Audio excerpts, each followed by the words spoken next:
Hello and welcome. This is Puneet Surana, and you are listening to Galata. I am so thrilled today to share not only the Independence Day with you, but also the celebration of two startups. One, the Galata Productions, which turns 6 years old today, and the other is what my guest is going to introduce you to in just a moment. Um, but before that, I am so thrilled we're doing this episode because I have been a fanboy of what he's been building for the longest time since my college days, saving up money, figuring out, negotiating with him to buy his products, and then have used them for years. So I'm really thrilled to share this episode with you. Without further ado, let's make some palata. I would love to have you introduce yourself to my audience. Uh, I'm Pankaj Khabiya. I'm from Bangalore, and I run this brand called Ethik, and we are into vegan fashion for men. So yeah, that's about me in a very simple and a basic introduction. Nice. Um, I usually start out with what were the conversations around the dinner table when you were growing up? Like, Yeah. uh, I've been born up in a joint family, and we all have this habit of sitting down and eating. That's the way the culture in our family is. Mhm. And obviously now the dining tables have come. Huh. But I think the conversations around dinner time would always be about what's happening in terms of the current affairs, in terms of the society, or in terms of the relatives, or what's happening in the country generally, just around it. So generally about that, but obviously it would be also so much about our religion, so much about our values, the ahimsa values, the kind of life we want to live, in terms of on a daily basis, not just on terms of, once in a while. So that used to be one of the most interesting conversations. And obviously about, business, that was always used to interest me, that how do you run a business? What do you do? What do you don't do? What are the things behind the scene and all of that? So there were multiple conversations, but I think very honestly, it used to be the food also. It used to be about the food majorly, relishing the food, enjoying the food, and that's this is more good. You have this, you taste this, and in our culture, I'm sure sitting together Yeah. and eating is a lot more fun. So that's basically what the entire conversations would be all about. At the dining. Yeah, that's hard because you sit together and you end up having way more food Oh yes, than you plan to do. yes, absolutely. What were you like growing up? Did you sit with your family in the business? Did you went to the gala and sat? Oh yes. Did you do Like every Marwadi boy, almost every Marwadi boy, the career Thanks. starts there. The career starts there. That's why I mentioned almost. The career starts there. I mean, I finished my college, and during college itself, I used to, I used to go to my family business office, which is into trading of textile clothing. We were B2B merchants basically. And I used to visit, and initial first 2 years after college also, I used to, be very much involved with the entire business. So I definitely sat at the gala, but I did not try to make some galata there. But yeah, I was just always looking to do something different. I was looking to something different in terms of the business. I really wanted to. I knew that trading something is not something kind of my cup of tea. I know I could do it. I was doing well as well, but there was something within me which always used to I really want to do something different, something which could have some more purpose, some value in it. That's how I looked at it, and that's basically how it is. I started my journey there. So, what were you doing? What was it? Shirts and suiting? Was it Yes, it was. ready-made, Yeah, it was or shirting were and you suiting. going shop to shop for It was sale? shirting and suiting. We were trading in that. I used to take the samples and move around the city, states and stuff. I traveled Karnataka, Kerala, Goa. In fact, I've been to Goa and not visited the beach. Mm. So that's one very interesting kind of a thing, that you go to Goa and you don't see the beach. You just go for work. Yeah, you're the only one that returns from Goa with a Without higher bank balance. Possible, I think so. I would like to believe that. But yeah, that was one of the things which they like. We Because return back broke. I know, but then whenever you're in college or a child, you always think of going to Goa as a destination of a holiday, and you think about the beach, you think about the water, surfing, or any kind of a things. But when I visited Goa during that time, it was like just for work, and by the time the work used to be over, it used to be so late in the night that you would be so tired that just forget it, let's just go to the room and crash. That's how it used to be. So Goa was very different. But yeah, I myself would take part in the selling, which was very interesting part. I mean, my selling skills developed. I think I was good. I was very good actually. I like the confidence. Selling perspective, I think I'm pretty good. I think that kind of translated at the Ethic store as well when we started. Selling kind of comes naturally to me. I think probably because of the tuning, or probably because of the experience I got initially itself with the B2B trading business that we were in. So basically, the nature of the business was to take the samples and move around shops, retail shops, to sell our material, sell our products basically. So that's where the entire thing used to that's where the entire thing would make me so interesting about the entire conversations with the customers, that when you visit, you understand what the body language is, you understand how they're looking at it, you understand whether they need it or you pushing it. These were the subtle things which I observed, and slowly started picking up that skills, and I realized that selling is probably the most important part of any business. Everything you do, but if the selling is not right, your revenue is not happening, your sales is not happening. And that was more a inhuman kind of a skill.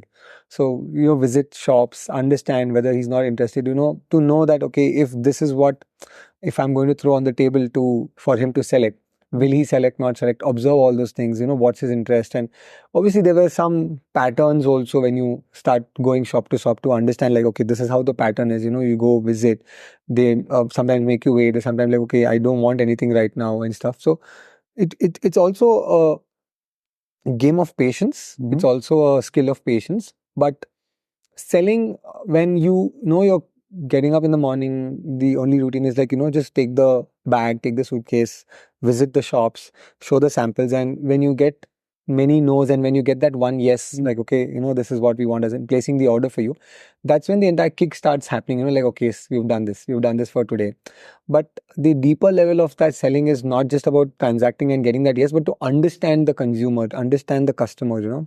How are they thinking? What is making them say yes? What is making them tell no? Why is this not okay? Is the product not okay? Is the price not okay? Or is the fact that we are late in the market in terms of the design? Multiple things, but all of those things would be very, very interesting in terms of selling. And I kind of picked up from there. Probably even before that, during college also and stuff, when I used to be part of fests and all of that, when I used to convince, and we used to also go and pitch in for sponsorships and stuff. It used to be very interesting to sell our brochures and tell them to sponsor events. So some of these things were there, but I somewhere also give a lot of credit to the upbringing of friends that I have, who were also in very much the similar kind of business. So selling used to come very naturally to the entire group. It was just assumed that you're good at selling. Yeah, I would say, everyone else I don't know you. how, I'll call it probably, it comes naturally to me. That's what I would say, selling comes naturally to me, specifically when it's one-to-one, when it's in person, basically. That's how the entire journey started with the business, with the family business. And that's when basically when we started our retail store also with Ethic, that's when that came so much more into handy, because when a customer used to walk in, to understand whether he's window shopping, whether he's really looking to buy, when to communicate, when not to communicate, when to take a pause, when to understand that, you don't speak first, let the customer speak first, so that, you understand what is his thinking, what is he thinking, and the background. And based on that, you give the suggestions, you give the entire plate of things, what you can offer. And whether somebody is just looking to buy the product or not looking for GAN, somebody's wanting to understand the product, somebody wants to know more in detail about it. So these are all subtle things. Sorry? You're able to gauge it. Yes, I was able to gauge it, honestly. And that is, I think the preparation was the family business, but the translation, or probably the expression of it started happening when I was at the retail store for Ethik. I used to really love engaging with the customers also. It used to be very fun, because sometimes so many different backgrounds, so many different people, the kind of choices, the taste that they have. It also helps the person who's running the business to understand what's the kind of product you need to create, what's the kind of what are the kind of pricing you need to target, what are the kind of taste and preferences customers have in terms of your different collections that you're bringing. You also understand the psyche of the customer, whether people are really serious to buy, not serious to buy. Somebody who's just coming and they like something just as the product. They just buy. So it's, sometimes that discount would entice them or not. So there will be multiple things that used to, help in gauging. And I think over a period of time, just by doing that day in and day out, it really helped the entire selling skill set of mine. And I think that's how it has been. How did you choose to step out of the family business? Why not do it part time? Okay, yeah, Why not interesting. do it over the weekends? Initially, when we started out, when we wanted to do something in the space of leather-free products, basically, it was not initially that we jumped on the first day full time. We took our time. We tried to visit a lot of places first and foremost in the city. Then we realized this is not the major market, or this is not even close to a market that we want to explore in terms of sourcing and understanding the product and everything. So that's when used to be like I used to be going and visiting the family business also on a daily basis, but try to leave early in the evenings to just meet up, catch up sometime and work and do your research and stuff like that. And when we needed more depth, more time to it, we take a break for probably a week or so, or 15 days or so, and probably visit the different places in Bangalore or different places in the country. And that's how the entire thing. That gives you the family business gives you that freedom Cushion, sometimes. yeah. But then, or very honestly, um, if you're into it, you're into it. You can't be doing this thing. Otherwise, you won't be able to develop that kind of a business or develop the kind of product that you want to create. We did that for quite some time, around 6 months or so. Dabbling both. Yeah, but then we Juggling realized both that of them. if you really want to do it, we have to jump it and give it a shot. And I think if we don't do it now, we'll never be able to do it, because this is the time right now. Just finish college. We still have time before we get into the other roles of our life and stuff. So that's basically how the thought process was. That's such an ideal time. Yeah. Right after college and just before you get married. Yes. Is like a really good time, because the responsibilities haven't come. Absolutely. Now you have responsibility of like 3 generations. Absolutely. On your shoulders. Absolutely. But that slot is really important. Yes. Absolutely. You're right. Absolutely right. That's why it gives the freedom to take that decision to try to explore the opportunity which is there in front of you. And that's how I took it. And I remember it was 2008, I finished my college, and I did a selling course also at that point of time. In fact, selling course also helped me a lot. There's so many tricks, so many methodologies, basically. More than tricks, I would say so many methodologies to understand how would you sell and stuff. But in terms of when you move out and when you were doing the sales with different geographies and stuff, we do get the experience. But when you're doing both of them together, it was almost a 2008 to 2000, end of 2009 or early 2010. There used to be this juggling of doing both, whether should we do it, not do it, because it's a completely new thing. No experience, no expertise in this particular. I think that juggling of that karna nahi karna is there till even now. Oh my God. That doesn't go. You're touching that. You're touching the nerve. So, see, that's where the thing is very interesting about when you're doing something different. When you're doing something not very common, not very monotonous, or not very run of the mill. That's when basically this question always keeps dabbling with you, but somewhere the answer is always there within. Whenever you have that question, the outside noise is obviously there, but from the within, the answer is very, very clear. Yes, you have those moments. You have those moments where you question yourself, you doubt yourself, you question whether really what you're doing is right, whether it's really getting productivity. So who do you go to when you have? I'm sure for me the go-to thing is Mahatria. For me, anytime and anything, my answers, most of them are answered there. But somewhere it's also sitting in silence, that also I've kind of imbibed from him. And it's sometimes sitting in silence and just letting it settle down for some time, and then see what's the dominant feelings and dominant thoughts during those moments, and that kind of helps you take a decision. That's how the entire way I have figured out in any time, in any big decision. Sometimes, let it be marriage, let it be starting this business at that point of time or anything, there's always been a guiding force, and I think that guiding force came very early in my life, and that's Mahatria basically. And that really helped me in terms of being rooted, being very grounded, and also being very ambitious, being very determined to achieve what I want to achieve. So during those times specifically, when you have those questions, You've given your time, you've given your energy, you've given your, Yeah. XYZ resources. And sometimes you have, when the things are not in your favor in terms of the results, you really think, do you really want to continue? Is it actually worth the time and effort? Because you can do so much more. But then Right. sometimes within the answers, the answers within come out so strongly, not from a not from a point of view of being stupid, that like, I've done something, let's just drag it on. No, because there should be something very strong for it to make you hold for such a long period of time. And that something comes only when you are in the game, when you are in it completely, and also understand the realities of things. What worked, what didn't work, what were the thought process when you started, how's the journey been, what were the different milestones, what were the errors, what were the things that we didn't go right, what are the things which could have gone right, maybe because of this. It could be anything. But having that awareness, having that understanding during those moments to accept the realities. In fact, very recently also, we were dabbling about whether what to do with this entire business. And just about a year back, I think, we were in a spot of a bother whether we continue this, not continue this, thinking about it from a very different perspective, not just from the business perspective, but from each individual's life involved in this. But what happens is, when you just want to throw the paper, sometimes you want to also look back and think whether you've given it your all.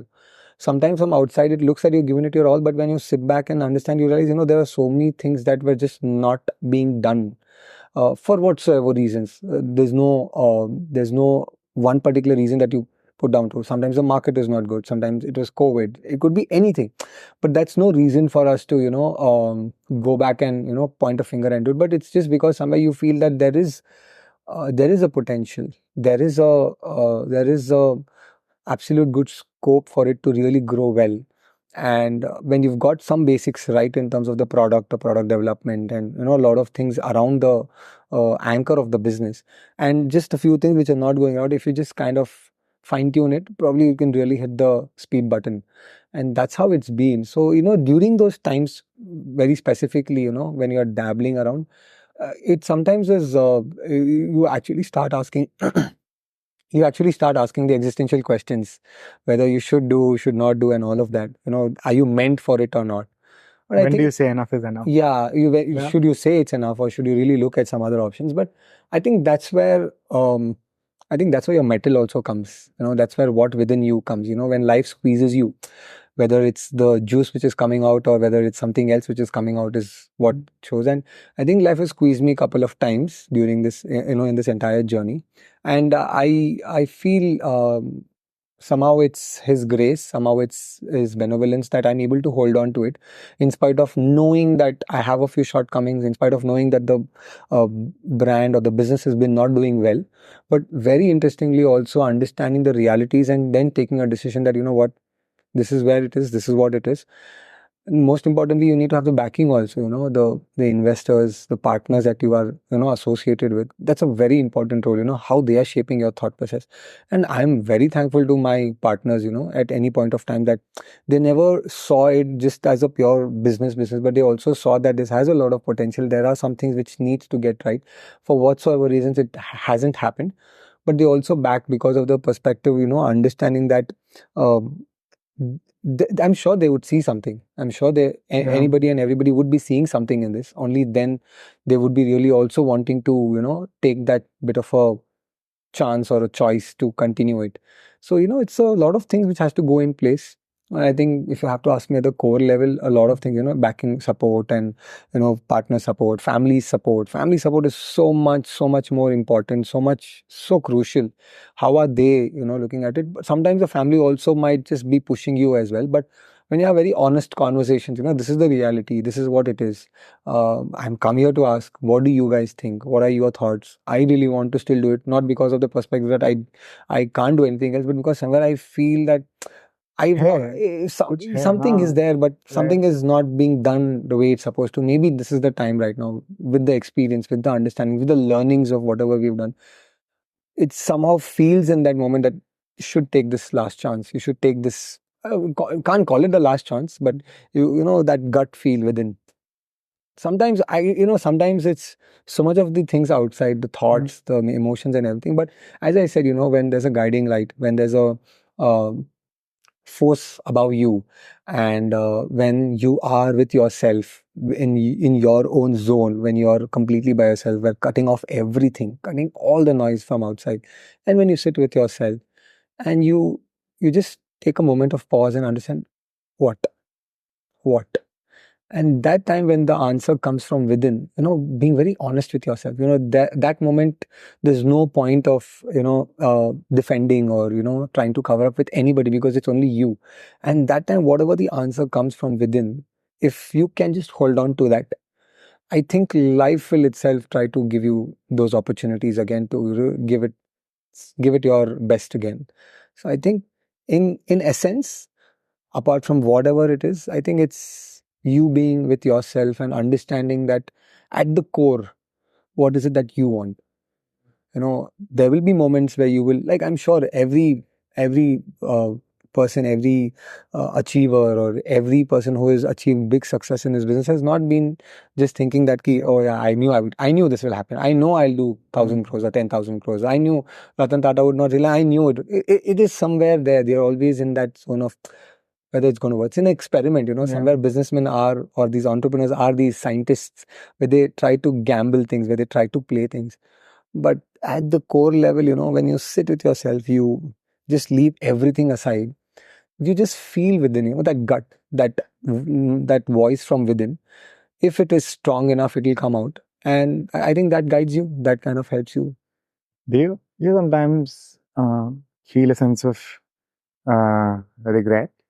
Starting out, you're probably single, you're by yourself. There weren't many responsibilities. Now you have two kids, you have a family, you have a lot more that is this emotional when we stop. Absolutely, no, absolutely. Because you have a lot more running on your shoulders and a lot more people expecting Yes. things from you, and there's a standard of living you have to maintain. Do you sometimes feel continuing something like Ethic, giving it one more shot, like you're saying, do you feel somewhere the family suffers? First and foremost, I would say, I mean, from the standard of living perspective, I don't particularly come from that thought process, very honestly. But answering your question specifically, the family suffers. I think yes, very honestly, yes, they do. But I think that's where the family also understands, that there's a person who's given his dedication to it. He's really very, very using these words like passion and your calling and everything is a very easy thing to use. But when there are these tests of times, that's when the entire thing is put to test. How passionate are you during those moments? Whether you uh, really want to, like, I'm sure if you want to take any cricketer's career, they always have their ups and downs. But in those down moments itself is where the actual thought process or what's the character within you comes out. So yes, the family suffers, but I think the family supports as well, Puneet. I think we shouldn't be um, taking that completely out of picture, because somewhere the family understands why you're doing what you're doing and why is it so important for you, and why it's not just important for you to succeed, but why is it important for you to do what you're doing. And you're setting an example for even the future generation, that if you really believe in something, go get it. It won't be easy, obviously nothing is easy, but that's where the challenge is. Yes, the family does suffer, but the context also is important to understand. Suffer in terms of time, in terms of resources, or in terms of what. So somewhere you also need to balance. I think somewhere that's one thing which I'm always striving to balance. Yes, in terms of the financials, I definitely agree that the suffering is a lot more, because you're not able to contribute the way you would like to contribute. Yeah. Forget about the family expecting it, but it's your You would own. like to, Yes. But in terms of understanding the reality is that, if you're doing what you're doing, and if you know that there is something which is going to open up soon, there's an opportunity, but sometimes because of different times, different resources, or different reasons, things are not working in your favor, and it's not primarily because of you. Somewhere they also understand that. So sometimes I think they also understand that small difference between suffering and supporting. I I also personally believe that, sometimes you shouldn't be supporting to a very large extent, but but you also should understand the realities of what the actual situation is. So yeah, I think it's a balance of both, but I think somehow if you can produce results, perform, and do it, I think everything else just gets silent. Who's been the most ardent supporter of yours? As supporter, as in like in Like terms of the in the product. family, Okay. in the inner circle, who's been like, I've been blessed to have a yeah, very good support system with my family, with my wife, with my friends, customers, man. I mean, very honestly, the kind of customers support that we receive sometimes, I know, in fact, it was one of our customers who's our investor currently, so that's how the journey also has been. So, I think I can't just point at one finger or, tell, the most important. I think somewhere it's been a collective thing. But when it comes to family, it's my grandfather, it's my father, it's my wife. I mean, even my mother, my children also today, they'll not be telling it, but silently they're supporting whatever you're trying to do. You can probably see it in their eyes, or when you're just there. yeah, So it's just not one particular thing, but I think it's a support system. It's just not a support person. So it's a system that kind of is around you. Sometimes friends, the kind of inputs they would give, the questions they would throw at you, and the kind of uncomfortable zone they'll put you into to question and to make you think is a support in a very, very different yeah. kind. Only So, friend can do that. yeah, absolutely. I mean, I've been so grateful and so blessed to have them at different journeys, different milestones of my journey, that it's really been very helpful. I think that's where, the thing also comes that when there is um, that kind of a support and that kind of a grace, why are you stopping it? The sign from above, or whatever you call it, people are there, people are trying to, see the thing probably which sometimes even I won't be able to see it. And when they are pushing you, when they are trying to, give you the best. Yeah, there have been few friends who also told, I think it's the right time to really analyze it. And And that's that's also a their way good of way. saying, Yeah, and that's a good way to, for you to also keep a check on things, whether what you're doing is right or wrong. Whether you continuing this is correct or absolutely being stupid, as I mentioned. But I think sometimes being stupid also is important in this kind of businesses that we are trying to do. When you're trying to really create something different, when there's no market around it, when there's no, when I started this, vegan as a word was not even heard about. yeah, Today it's a fad. Today it's a next cool thing, or something which people really want to imbibe as a lifestyle in them. it's an industry. It's an industry though. Yeah, But 12 years back, 13 years back, 11 years back, today it's 11th anniversary of Ethic. But when we started almost 12, 13 years back. Nowhere heard about something like this. There was a very big market of an unorganized sector of non-leather, but that was never considered as a branded or a kind of a thing. But in terms of the entire business, when we started that first store, it was very interesting the kind of response we got. People at that time, I remember, 11 years back on this day, the store was so buzzing. People were just, the kind of people were there. They were like, you've created a great product. The product looks wonderful. Doesn't look like it's not leather. That's the most beautiful compliment you can get, because that was the aim, that was the goal for us, to find something which is equal or better than leather. And the testimony on that day or the times to come after that the product what you've done is fabulous. And I have customers from 12 years, 11 years still wanting to back buy, it, yeah, buy it. That's somewhere it's a sign that you're doing something right, but probably you just have to expand the customer base. You just have to expand the total addressable market, and the methods could be different for it. And that's basically what we are looking to also try in the coming times. So yeah, I mean, in overall, I would say uh, it's it's um, it's a combination of everybody being supportive to you. That's very important. It just can't be um, one person. Very honestly, um, it just cannot be one person. I cannot by saying one person's name. it becomes so unfair on the others. But Yeah. I feel, the partners, the customers, family, friends, strangers, sometimes when they just hear you, and I remember so many times I've just got calls to just tell, I understand what's happening, but don't give up. This is what you're doing is really good. What is happening? For example, when Shark Tank happened, and the kind of things that happened with us, a lot of people, just forget what the sharks are saying, because they come from a very different perspective. But what you're building, what you're trying to do in terms of the entire ethical part of the business, it is not something ordinary. You need to hold on.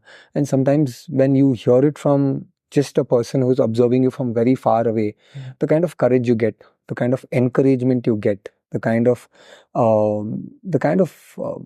power you feel within at that moment, that what, just hold on. I'm sure there is light at the end of the tunnel.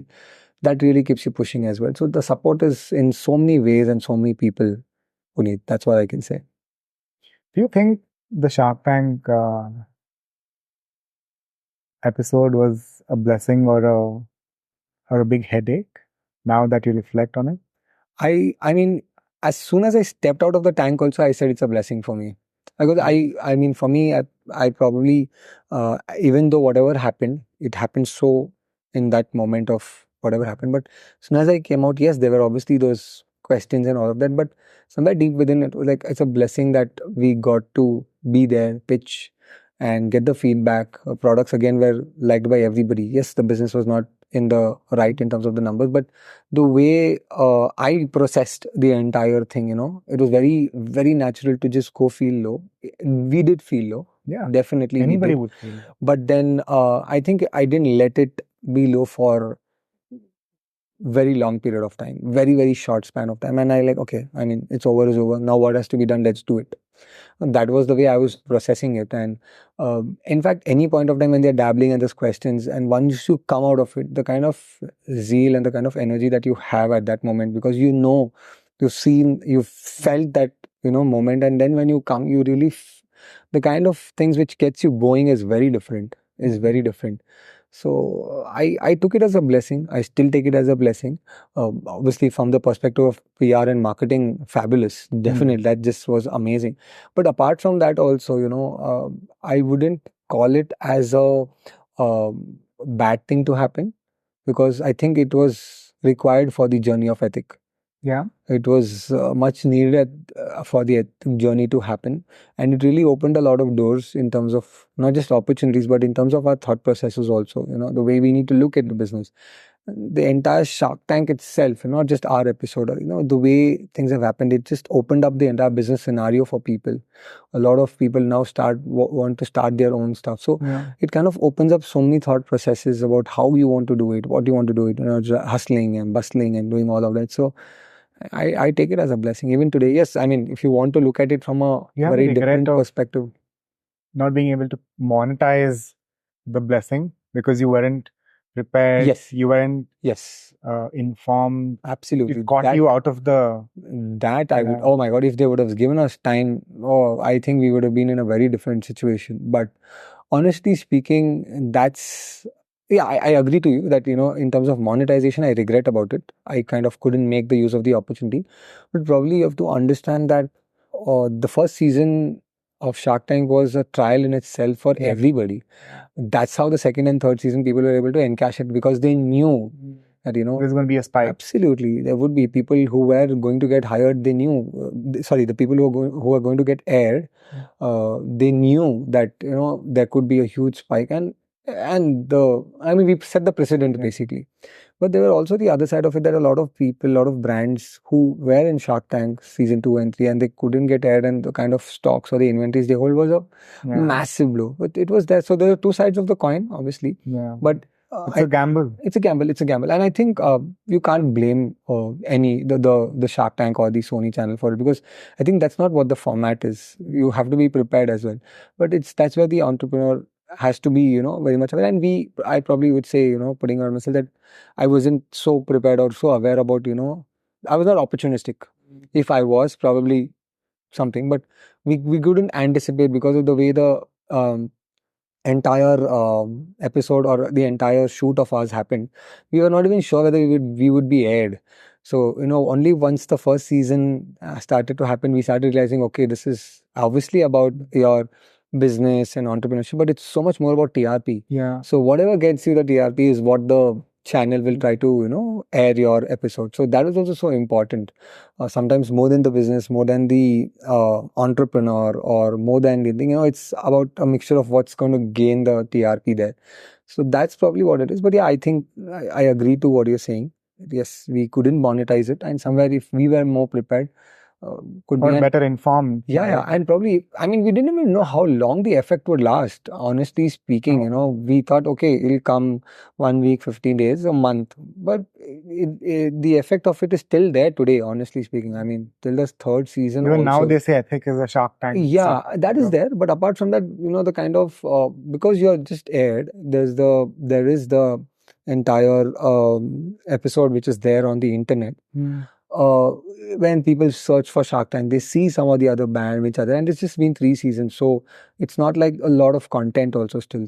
So a lot of people still, there's a lot of searches, there's a lot of people who still approach us in terms of different kind of opportunities, majorly agencies and marketers and all of that. But the point is the effect of it still there, because once the first season finished, we thought the effect will come down, but till the second season, before the second season aired as well, the Shark Tank, because the short reels, the kind of short reels that were there, and all of that used to get published, and all of that used to again spike up sometime in between. How would you monetize with it? Were you We able did. to? We honestly, after a period of time, we started monetizing Yeah. it because we started having inventories and all of that. But because the see, sometimes what happens when there's a path, you're prepared. But there was no path laid for us. Right. So we don't know when, what, how big, what not. So sometimes we could be like, okay, we could be too smart to have a lot of stock. And then we realize, okay, nothing happened. So it was a call during those moments. And honestly, we were not even expecting to be aired. And we were like, okay, the purpose of we going for Shark Tank itself was so different. We didn't even go there for raising fund.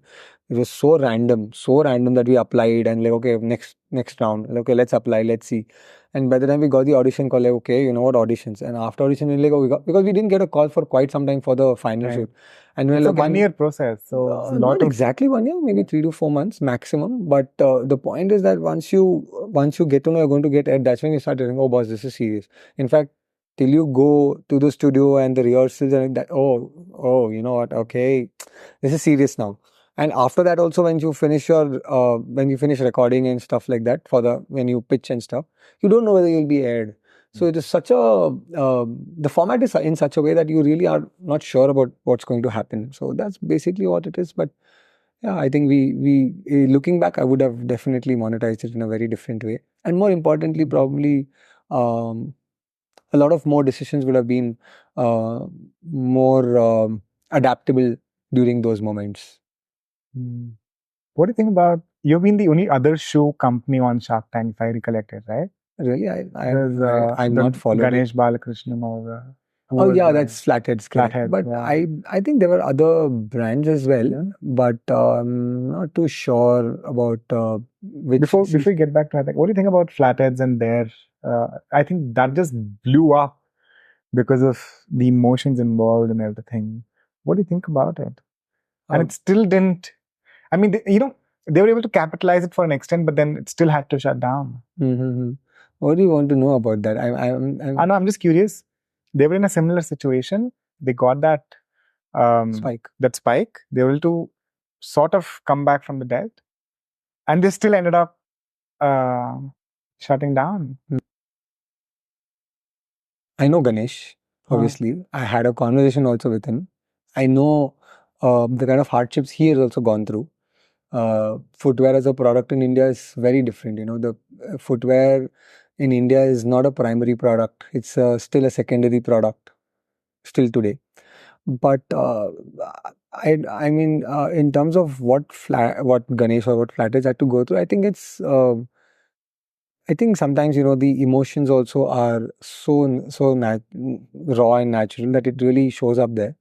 I think what he also tried after that was a very genuine effort, in terms of giving it a real shot. But at the end of the day, a lot of things has to work in it. It's not just that, as I mentioned, we were not even prepared that in the first season, what it is going to be, how it is going to be, what is that episode going to look like, what is the effect of it going to be, how long is the effect going to be. We were absolutely having no clue. And second season comes, and they get aired, and still after all of that also, and he putting his effort also, and still not working. So it's so much of not just dependent on Shark Tank. That Yeah. spike is probably temporary. And very honestly, I realized that during the first season itself, that even though Shark Tank is happening, let's not get carried away. Let's not get overwhelmed by this. It is the purpose of that particular thing was for that particular thing. It's not going to, it doesn't define the fate of any of the things that we are doing. That's why we never really jumped onto anything, because we know everything is so temporary. The kind of opportunities, the kind of calls. I remember getting a call randomly in one of the evenings a few weeks later after Shark Tank, that I'm calling from Mumbai, this is my name, uh, just forget what the sharks have said. I mean, obviously they use very derogatory language. Just forget about what the sharks have said. I'll give you the money you want. You just continue this business. What you're doing is, they will never understand. None of the sharks will ever understand. So the opportunities that we got, but we knew it's because the episode is aired, people are able to feel and relate to it. It's just a temporary hype. Sentiment, yeah. We had to let it settle down. We were waiting for things to settle down also. Obviously, when you look at from a opportunity perspective, we should have encashed in, but we were really not in that zone to think it from that perspective, because there were so many things happening around Ethic as well during that moment. What's the kind of thing we want to, which direction we want to go in. And by taking some decision, if probably at that point of time we that decision backfires, like how you're talking about Ganesh right now. It could have been Ethic also probably at that point, but we just held our cards. We just let's just settle down. But we really didn't know it would take such a long period of time to settle down itself. It's still settling down. Obviously, now I know it's settled down, because first season was too high. Second season, when it started airing, again the spike started, and once the second series finished, after a few weeks, it settled down. Again, when the third season starting again, so we realized that, okay, you know what, this is also because the kind of efforts we are putting on our SEO, or putting on our kind of, it automatically shoots up because of the keywords and all of that. But people are still searching for you. People, there are some viral contents which go, and people just, it's just there. So, you'll be there, one of the top reels or something. So it automatically starts pushing you, and people just go and search and stuff like that. So from that perspective, Shark Tank should never be taken from a perspective of anything serious. Take it with a pinch of salt. This is my perspective. Yeah. Take it that the ultimate, I think today, 90% of the people who are going to Shark Tank are going for the PR. They don't want the money. In fact, from second season onwards, I believe it is on completely PR. I don't think anybody, because they know a lot of people have got more better opportunities, more better funding. Even in fact, first season people, a lot of people rejected the deals and got better valuations in the outside world, because once you get that kind of a platform, but you can't take away the magnitude of the platform. It's surreal, man. It's surreal. The kind of attention, the kind of PR, the kind of boost it gets for your entire brand, it's unparalleled. There's nothing close to which can come. You can put crores of money into your marketing, but that natural is natural. So that's definitely one of the greatest things that happened. But you also have to put your feet down and understand that this is a temporary hype. This is a temporary phase. Just by this, don't take some decisions which could really derail stuff. So I don't know about Ganesh personally in terms of that, but I think he gave an honest effort is what I would say. I like to believe, and I think he did. But Godspeed to him, man. He's a wonderful human being. He's a fabulous person. I like his spirit a lot. Why is shoes such a hard business in India? And why have these big brands been able to lure Indians, at least the youngsters, in a way? See, the category is also dependent. Yeah. If it's a sports category, it's a very different thing. But India, if you see, traditionally, footwear has never been a main product. Yeah. So when you go to the West, they buy the shoe and then they buy the outfit. That's how the trends is. But here you buy your outfit and then like, okay, just get me something. So that's how it is, that's all, because I mean, if you see the way the history is, South Indians would hardly wear shoes. They would always wear chappals. Specifically because of the climate also, because of the geography also. So footwear has never been that. It's again, we say, it's all been coming from the West. The Gen Zs, the millennials, the sneakers, the kind of it is a now it is more of a mainstream product. It's getting into a mainstream product, but footwear as a product is, I would say, was difficult. Now it is not. It's still it's getting better because a lot of brands which have come up, a lot of companies which are getting into. I mean, today also, if you see, I mean, if you point a finger, like if I tell you, Puneet, name a good apparel brand, you will tell Zara, you will tell H&M, XYZ. But if I ask you, name a footwear brand, for a second you will take a pause because Yeah, I think you'll be like, okay, oh, that's Nike, or that's a very different category wise. So it's also there, like, but now I think it is going to get there because there are a lot of new age brands coming up, and footwear as a product is getting that attention in terms of mainstream kind of a stuff. yeah, It would get, because it is now important uh, that uh, it's like, for example, your retail businesses like your Arrows, Van Heusen, apparel is their main thing, but they will always have their footwear as one additional buy, because when a person enters, they're buying it. If you want to offer that, it's there, your belt or your wallet or your shoe or a tie or everything. But the main product is still your shirt, your trouser, your blazer, whatever. I think the trend is changing. I think somewhere the trend is changing. A lot of brands are coming up. So yeah, I think it is going to help. And also somewhere I believe India predominantly uh, is an offline economy, was an offline economy, but the new age D2C and the e-commerce has really helped that footwear to really come up as well. That also has helped. But somewhere I still feel the challenge of sizing, the fitting and everything is still not 100% covered. It's a journey, but I think it's still in a very nascent stage. Apparels have kind of figured it out. Shoes is still a category. I think they have covered a lot of base. A lot of I mean, thanks to the marketplaces and all of that, because of the easy returns and stuff. But I think it is still predominantly offline. People like to wear and see because it's a footwear. Comfort is very important. But I think it's changing because of the technologies, because of the ways people can measure their feet and understand all of that. I think it's helping. It's helping to make footwear as a mainstream product. Apart from the sports category, I'm talking about the other categories of footwear. When we take this out of the box ideas to realities, the kind of things we go through, I think sometimes it's very important to have a mentor from your outside your circle. I think this is one thing which I've come to realize, and you really need to have not one, at least 2 to 3 good mentors whom you can really go and bounce off for your thinking about your work, specifically related to that. I mean, sometimes when you get into personal, it's very different. But when you're doing what you're doing day in and day out, the earlier you get the right mentor, or it makes a huge amount of. I just feel today, if I had a mentor 5 years or 7 years back, probably the kind of things I would have done would have been so different. I've obviously looked for it, but somehow the chemistry, and you can't force a mentor. It's a chemistry.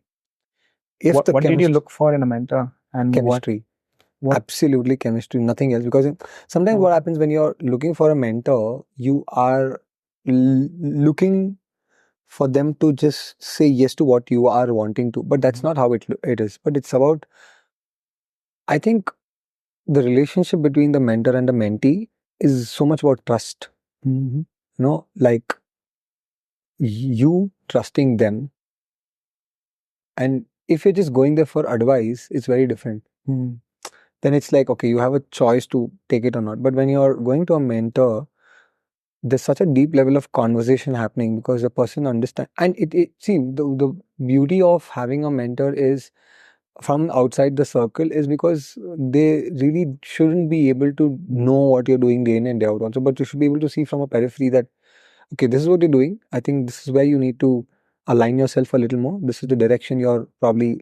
So, what's a good way to find a mentor, and what's a good way to validate a mentor?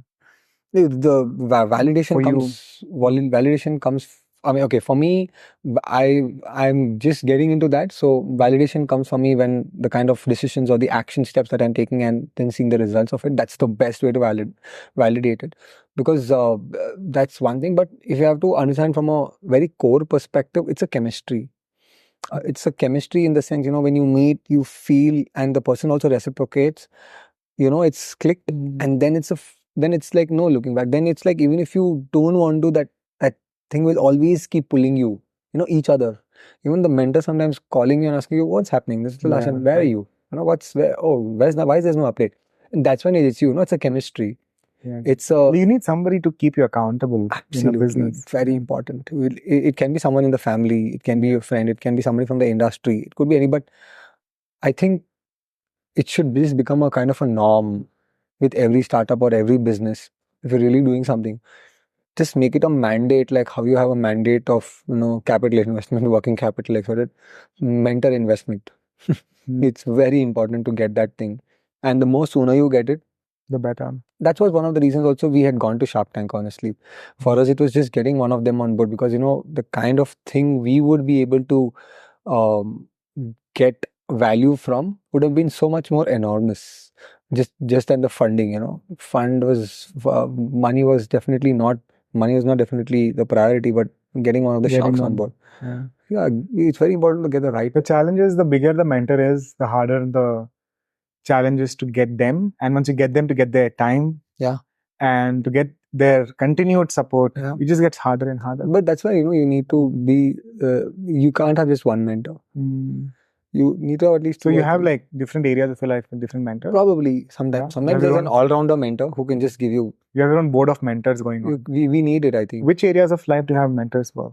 I mean, for me, my biggest mentor is my Matria in terms of any aspect of my life, because he's like the overall arching general. For me, that's the entire thing. But in terms of business, I really look up to a few people, and I have a very good person who is into tech, and and the way she has built her entire thing, she's also gone through a lot of ups and downs in terms of different things that she's done. So the way, I mean, it's a connect, it's a chemistry. So she has been really very. So she's your tech mentor. I would not say tech mentor. She's coming from the background of tech. She's coming from the background of tech. But for me, that mentor is again in an overall perspective. So yeah, that's one category. What are the categories do you have a mentor for? Honestly, I'm not compartmentalizing. I'm talking about from different businesses. Like few businesses' nature would be so different that they would probably need a tech mentor because the business is based on that. So from my perspective, I didn't have that need specifically on that. But if I have to look back and ask, if I have to look back and ask, then I would like, okay, I would get a mentor from the retail, or from probably fashion, or probably from footwear. Would have been really good. I agree. You mentioned that, if you're looking at 5 years down the line for yourself, I think from here, if you can, I think it could really change the course of the way things could go. Yeah, the only reason I've been able to do all of this is because I've had mentor at a very early age. Beautiful. When I was like 15, 16, and the mentor has continued to stay in touch, keep me accountable, keep me in check. Amazing. We are very, very lucky that way. One 15,000 rupee investment has still been giving me returns. So I'm glad. Awesome. I want to touch upon maybe one or two more aspects briefly.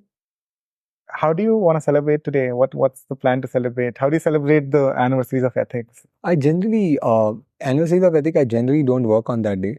I mean, this is one of the most different celebrations I'm doing here.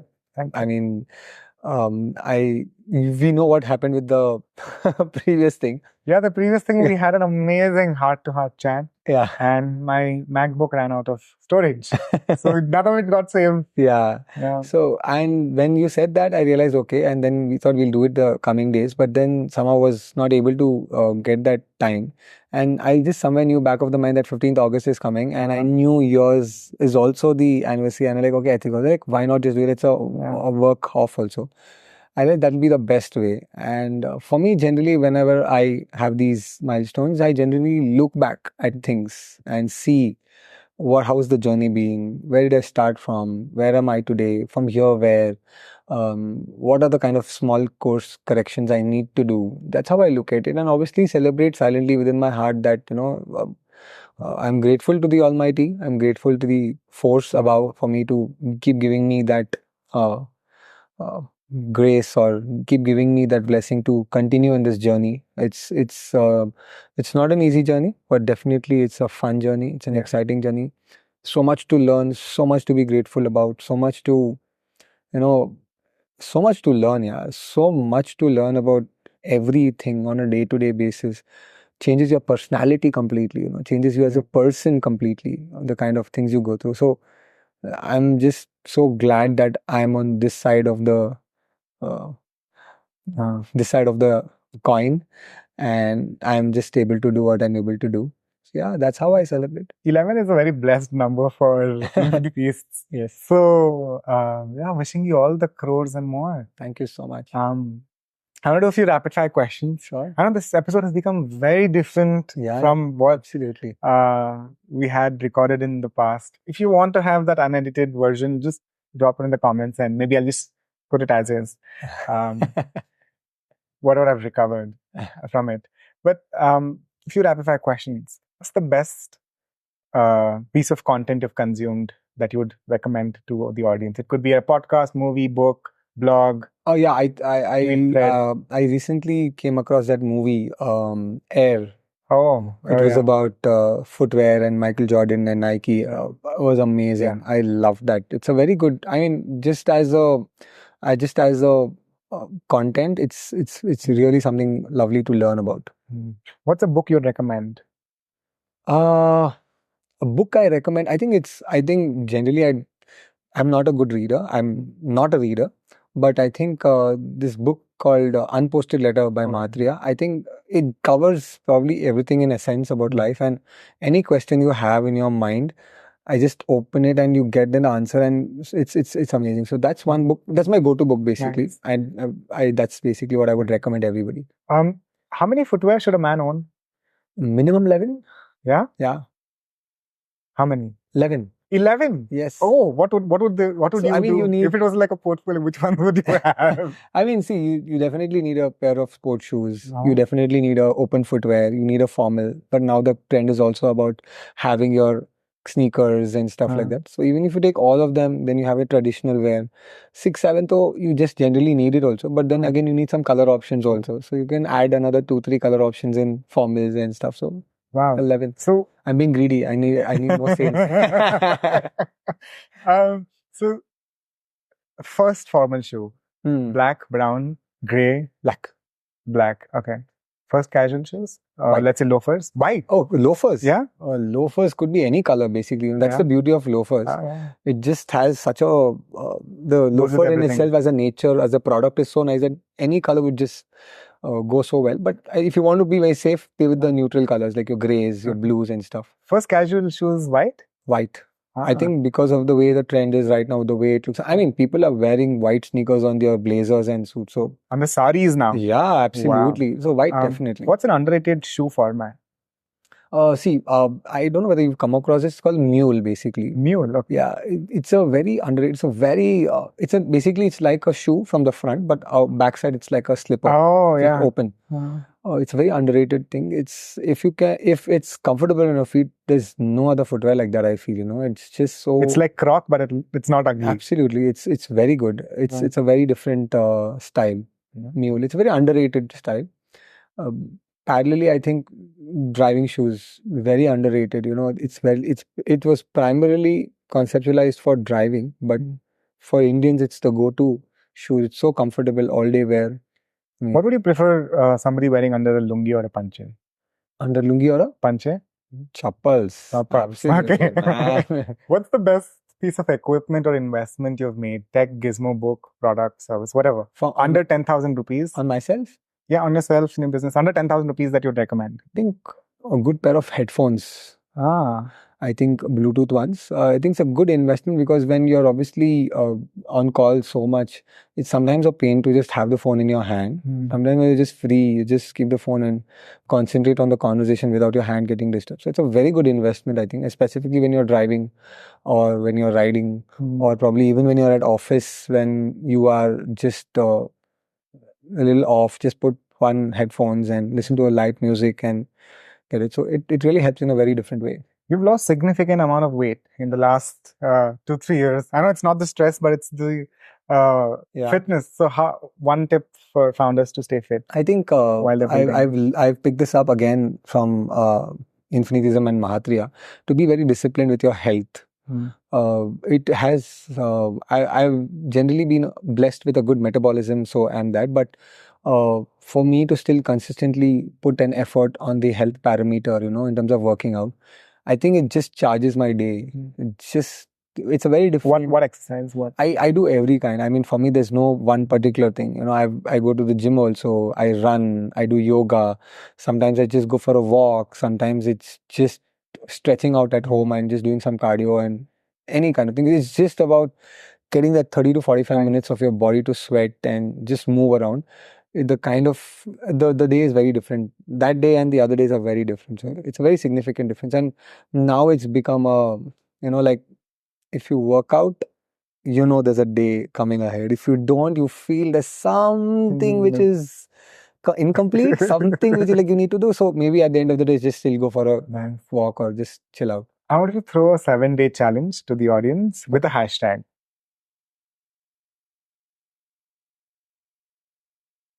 Listen to your inner voice. Hashtag listen to your inner voice. In 7 days?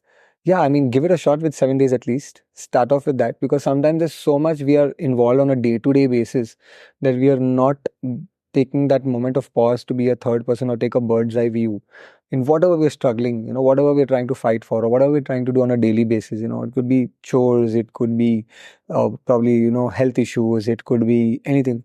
Sometimes just taking a pause and just listening to your inner voice could really make a big amount of difference. 7 days is a start, but try it with at least 7 days. Yeah. Maybe it could really give you a direction. So maybe start with a few minutes and then build it? Yeah, probably in a day, you can probably give yourself some time off exclusively, absolutely no contact, nothing, maybe 2 minutes, 5 minutes, 10 minutes. Otherwise, generally, when we are not doing anything, the first thing we pick up is a phone or, some kind of a technology. There's a term for that now, popcorn brain. Okay. Wow. I didn't know. So yeah, I mean, probably just give a few minutes off initially. Just do nothing and you actually start realizing, okay, there's so much clutter. Yeah. But just by giving it that time, the inner voice becomes so much more louder that, okay, you know what, this is how we need to. It'll be uncomfortable initially, but I think it could really do great wonders. How can they reach out to you? LinkedIn, Instagram. I'm not too active on Instagram though, but LinkedIn, and that's the best way to reach me out. So LinkedIn, Pankaj Khabiya. All the links to reach out to Pankaj and Ethik will be in the show description. What is the impact you seek to make through Ethik? Okay. Honestly, Ethik has always been a purpose-driven brand. The kind of impact I would want Ethik to make in the coming years is to really reach out to more and more people. I think the one shift we are trying to bring internally is to expand our TAM, total addressable market, and that's what we are wanting to do. And that's going to be the core thing. And focus more on your sales, focus more on reaching out to as many feet as possible. But yeah, lovely. Yeah, wishing you 2.4 billion feet and crores and more. Yeah.